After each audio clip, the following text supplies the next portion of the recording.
Alright, hey everybody. I got my giraffe fish. We took a trip up to Charleston yesterday.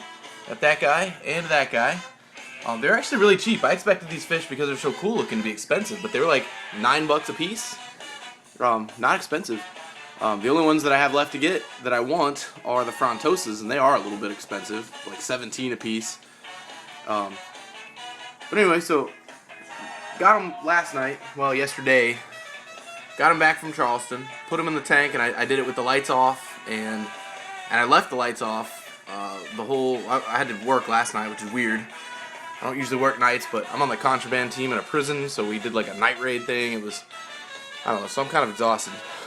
But when I got home this morning, I turned the lights on, and they're just cruising right around. They jumped right in with the crowd. Back it up, you can see them here. They're cruising right around. Nobody's giving them any problems, and they look really cool.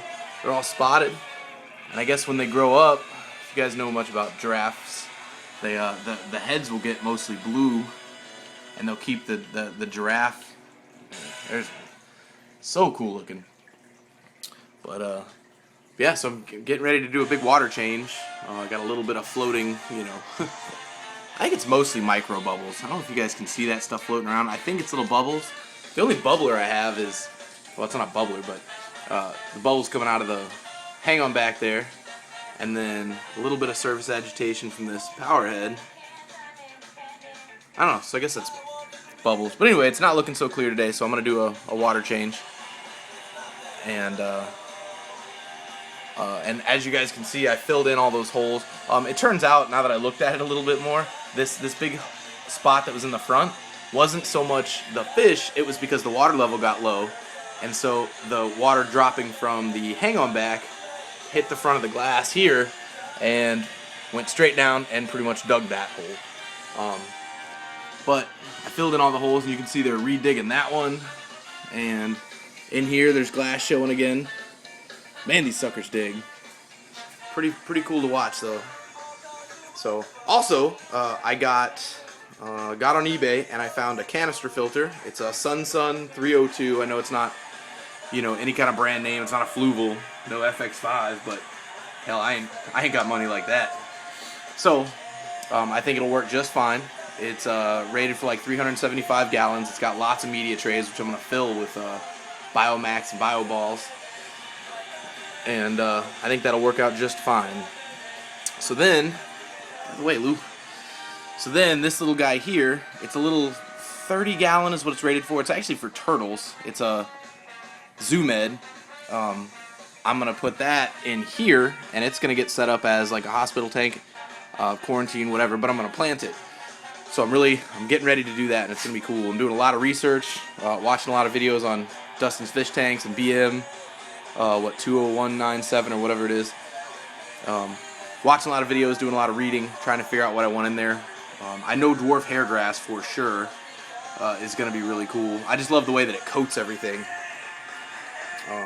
Yeah, so it's going to be really sick. Also, again, don't have a lot of money, and I do have a kid coming in a couple of weeks, so these lights here, they're not very bright, so I'm going to replace the bulbs, but I'm going to keep this type of bulb. So if anybody's got an idea of what bulb to put in here that would be alright for growing plants, let me know. That'd be really cool. And I'll go from there. Put that back. Yeah, so I'm loving these giraffe fish. Really cool looking. And putting them in with the lights off and letting them be in there for a while before you turn the lights on really works. I haven't seen anybody give them any problems. They don't look scared. That big blue right there, he's the one, well, there he goes a little bit. He's the one that runs people around. He's the asshole. And he's not even really messing with them, so if he's not messing with them, then they're going to be fine. And the peacock here, he's getting big, and he's getting some blue in. Oh man, he's cool looking, huh? Alright, well, thanks for watching. Oh, also, the only other thing I'm going to do with this tank, once I get the sun in, I'm also going to get, that's like 30 pounds of lace rock. I'm going to get probably another 20 pounds, and I'm going to do a whole second layer all the way up here. Not all the way to the top. I'm not going to break the surface or anything, and I'm going to make sure and leave them lots of swimming room, but I think a whole nother layer would be very cool looking. So yeah, tell me what you guys think of that. And hair grass, and what other kind of plants would be cool in a 10-gallon? Not much. That's Roscoe. Hey, Beefy. Hair grass, and maybe some swords or something. I don't know. All I know about is what you guys talk about on YouTube. So what else should be put in there? Alright, well, thanks for watching again, and I'm really having a good time with this, and I really appreciate all you guys' comments and help, particularly the Rick and Mr. Honey. You guys you're always on my videos telling me what's right and what's wrong, so I really appreciate that. And yeah, so thanks for watching, and have a good weekend. This is my Saturday, even though it's Friday. Weird prison hours. But alright, thanks, and have a good one.